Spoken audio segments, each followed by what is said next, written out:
ఇది కేవలం సమాచారంగా మాత్రమే భావించండి. వైద్య నిపుణులను సంప్రదించండి. గట్ హెల్త్కి బ్రెయిన్ హెల్త్కి చాలా కనెక్షన్ ఉందని ఇప్పుడు స్టడీస్ చెప్తున్నాయి. సో ఒక సైకియాట్రిస్ట్గా మీ సూచనలు ఏంటి సార్? ఇది నిజమేనా? మీరు నమ్ముతారా? నేను చేసేదే గట్ ట్రీట్మెంట్ అండి. So my whole scenario is based on gut treatment only. So there is always relationship. So please tell me, gut health చెడిపోయినప్పుడు బ్రెయిన్లో ఎలా మేనిఫెస్ట్ అవుతుంది? అంటే ఒక్కొక్క ఇల్నెస్కి ఒక్కొక్కలా మేనిఫెస్ట్ అవుతుందండి. సింపుల్గా చెప్తాను, సింపుల్ ఎగ్జాంపుల్ చెప్తాను. మీకు కడుపు బాలేదు, మీరు ఇరిటబుల్ చికాక్గా ఉంటారా లేదా? గ్యారంటీగా ఉంటాం. So gut is an illness but presentation is behavioural. So definitely there is relationship. So వేరే వేరే ఇల్నెస్కి వేరే వేరే లెవెల్. కానీ నేను మెయిన్గా చేసేది ఆటిజం గురించే మాట్లాడతాను. నేను ట్రీట్ చేసేది గట్ హెల్త్ ఇష్యూస్ ఆటిజంలోనే ఎక్కువ ట్రీట్ చేస్తాను, మిగతా వాటిలో జోలికి వెళ్ళను. సో షుగర్ ఫుడ్స్ అని అవాయిడ్ చేయమంటారు మీరు? చాలా అవాయిడెన్స్ ఉంటుంది. నా లిస్ట్ చాలా పెద్దది ఇంకొంచెము, and parents are very difficult to follow, కానీ ఫాలో చేస్తున్నారు. I'm seeing improvement. There is definitely gut brain axis ఉంది, and gut has major effect because gut has all the probiotics. Good bacteria అంతా గట్లోనే ఉంటుంది.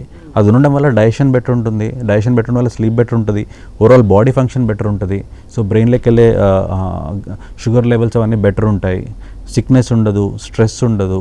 And there are some studies saying that particular bacteria బాడీలో ఉంటే మీరు హెల్తీగా ఉంటారు అనే సూచనలు స్టడీస్ కూడా ఉన్నాయి. టెస్ట్లు కూడా వచ్చాయి కదండి, చేసుకోవచ్చు గట్ హెల్త్ టెస్ట్కి. కానీ అంటే అవి ప్రాపర్గా మన ఎంత స్టాండర్డైజ్గా చేస్తున్నారనే తెలియదు. చేయొచ్చు, టెస్ట్లు ఏముంది, అన్నీ చేయొచ్చు. It's more of clinical. But బ్రాడ్గా మీరు అంటే కొండ గుర్తులు కొని పెట్టుకుని వాళ్ళ అసెస్మెంట్ తోటి you proceed towards diet and lifestyle. నా main treatment for autism is diet అండి. ఆటిజంకి ట్రీట్మెంట్ అయితే థెరపీసే అండి, ఆప్షన్ లేదు, థెరపీసే చేయించాలి. ఏ మెడిసిన్ ఉండదు ఆటిజంకి. I make sure again once again seeing the camera, there is no treatment medication for autism. Please remember it. Stem cell థెరపీలు కానీ హైపర్బారిక్ ఆక్సిజన్ ఇలాంటి ట్రీట్మెంట్స్ ఏమీ ఉండవు, మ్యాజికల్ ట్రీట్మెంట్స్ ఏమీ ఉండవు, మెడిసిన్స్ అస్సలు ఉండవు. హోమియోపతిలు కూడా పనిచేయమంటారు. మెడిసిన్స్ ఉండవండి, మెడిసిన్స్ ఉండవు. మెడిసిన్స్ ఉంటే అమెరికా వాళ్ళంత కష్టపడరండి. It's more burden in western countries. వాళ్ళు ఇంకా మన దగ్గర ఫండింగ్ లేదు. మనకు only government every month pension ఇస్తుంది, కానీ వాళ్ళకి హోల్ లైఫ్ ఫండింగ్ ఇస్తుంది గవర్నమెంట్. అంత ఫండ్లు ఎందుకు పోగొట్టుకుంటారు ట్రీట్మెంట్ ఇంత ఈజీ అయితే? అవును. సో అది కాదు. So there is no medicine for autism. We are all doing complementary alternative medication, అంటే సపోర్ట్ చేసే మెడికేషన్ ఇస్తాం. చైల్డ్ ట్రీట్ చేయాలంటే కుదురుగా కూర్చోడానికి, కాన్సన్ట్రేషన్ పెరగడానికి మాత్రమే ట్రీట్ చేస్తున్నాం.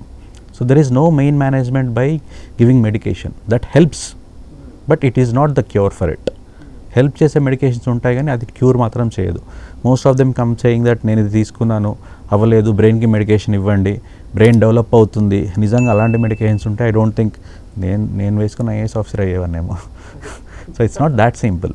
సో ఓవరాల్ అయితే మరి బాల్యం చాలా ఇంపార్టెంట్ ఫేజ్ ఒక అంటే వ్యక్తి జీవితంలో. ఆ బాల్యం నుంచి మొదలయ్యేవే జీవితకాలం మనం ఇచ్చే గిఫ్ట్ పిల్లలకి నిజానికి. అండ్ ఎవరో చెప్పారు సార్ పెద్దవాళ్ళు, బెస్ట్ గిఫ్ట్ పిల్లలకి ప్రేమ ఏ విధంగా చూపించవచ్చు అంటే అటెంటివ్నెస్. అంటే వాళ్ళు తను నొప్పెడుతోందన్నా, బాగుందన్నా, బాగాలేదన్నా కూడా వినిపించుకునే తీరిక మనం అలవర్చుకోవాలి పేరెంట్స్గా. సో అది. But your advice has been very helpful sir ఇవాళ మీరు చెప్పింది.